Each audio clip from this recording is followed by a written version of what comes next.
Alright, let's talk about the Huawei Watch GT Runner 2. And I'll keep this one simple and straight to the point. Huawei first tried to enter the serious running watch space a few years ago with the original GT Runner. It was decent, but it didn't quite compete with brands like Garmin or Coros. Now the GT Runner 2 is here, and Huawei is clearly trying to show that they're serious about runners this time. So, is it actually good? First impressions, this is a really nice-looking watch. It has a titanium alloy case, which already makes it feel more premium than a lot of plastic sports watches in this price range. It's lightweight, comfortable, and sits nicely on the wrist. If you don't like bulky running watches, you'll appreciate this design. The AMOLED display is bright and sharp, and everything looks clean and vibrant whether you're indoors or outside in sunlight.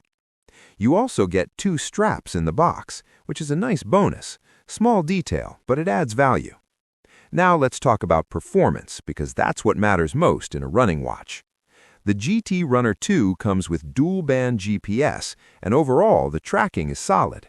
Distance accuracy is generally reliable, even in city areas. It's not perfect. Occasionally it might cut a corner slightly, but for everyday training and even races, it's dependable. Most runners won't have major complaints here. Heart rate tracking is good, but not flawless. During steady runs, it performs pretty well and stays close to what you'd expect. But during harder intervals or fast efforts, it can sometimes struggle, like most wrist-based sensors. If you're very serious about accuracy, you might still want to use a chest strap.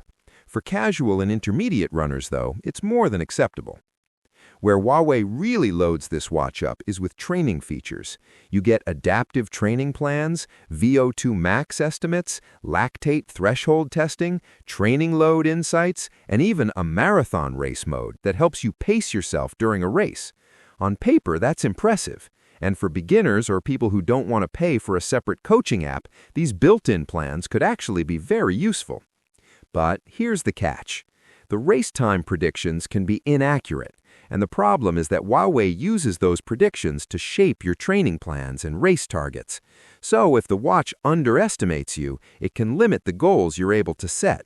That's frustrating, especially if you know you can run faster than what the watch suggests. The software experience is another mixed area. The interface feels more like a Huawei smartwatch than a dedicated running watch. It works fine, but it doesn't feel fully optimized for runners. You'll also run into a lot of permission pop-ups when setting things up. It's not a deal breaker, but it does feel slightly clunky. Battery life is good, but not class-leading. Huawei claims up to 14 days of daily use and around 32 hours of GPS. In real-world use, especially if you run frequently, you're probably looking at around 5 to 7 days per charge. That's solid, just not the best in the category. As a smartwatch, it does well. You get notifications, offline maps, music storage, and contactless payments in supported regions, but there's no built-in streaming support like Spotify. You'll have to manually transfer music files, which feels a bit old school in 2026. So, what's the final verdict? The Huawei Watch GT Runner 2 is definitely Huawei's strongest running watch so far. It looks premium, feels comfortable, offers solid GPS performance, and includes a lot of training tools. For many runners, especially those who want a balance between fitness tracking and everyday smartwatch features, this could be a great choice. But if you're someone who wants absolute top-tier training analytics, super polished race predictions, and the most reliable performance tracking, brands like Garmin and Coros still have a slight edge. This watch feels like a very good smartwatch with strong running features, not quite a pure running-first device yet.